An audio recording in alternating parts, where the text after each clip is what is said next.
Tess, thank you for that great segment. We're out in the garden with Dave, the garden guy, and it looks like somebody raked out here. I know you didn't do that.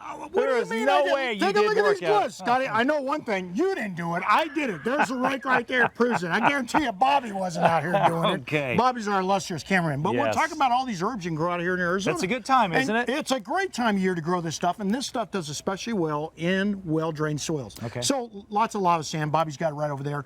In the soil or in a pot. You're going to see a lot of these herbs that are growing in pots. You can see a lot of lava sand, is that something you picked up on the beach in San Diego and you bag it and sell it? I mean, you know what? It's good stuff, but it actually was mined, unlike what he wants to tell you. And then we bag it up, of course, but it's great stuff. Helps with drainage. It's got paramagnetic qualities, and it obviously helps out with these herbs. And let's talk a little bit about these herbs. There's a lot of herbs you grow out here. Here's one that's called rue right here. And not only does rue work out well for, well, repelling a lot of cats and dogs, but at the same time, it works well as an insect repellent, natural, of course. And we use it all the time. We use it as in a tincture. And a lot of the stuff's usually either in a tincture and a tea. And here's one of my favorite, rosemary.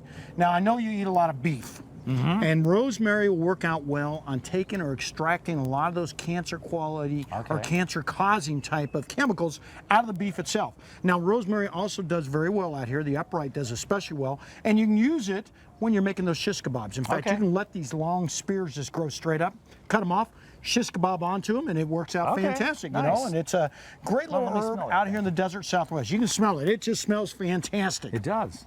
Another one we do, lots of lemongrass. In fact, lemongrass is one of those magical herbs, as is oregano, which we're going to talk in a few minutes. But these are all different types of herbs and not only help with flus and are antiseptic in their qualities and fevers and colds, but in cancers too. So this is something we use. Now this guy's going to require a little bit of afternoon shade. And Bobby, go up to our afternoon shade. This is the way we grow our gardens out here in the desert Southwest. Lots of trees on the western exposure. Wait, let me ask you something. When you see in your grass these long things sticking up, that's not what that is it? Go ahead and smell that, dude. You're going to smell and you're going to be able to tell the difference right away. Just crush it up and you can smell it. It's a lemony kind of smell. Works out fantastic. It smell lemony. It is. It's incredible. You know what you're talking about. You know what? It is incredible what the garden guy knows sometimes. He gets lucky every once in a while. Here's one more I want to talk about, oregano. You can see it right here. Now, this is one of those magical type herbs that we're going to talk about in the second segment.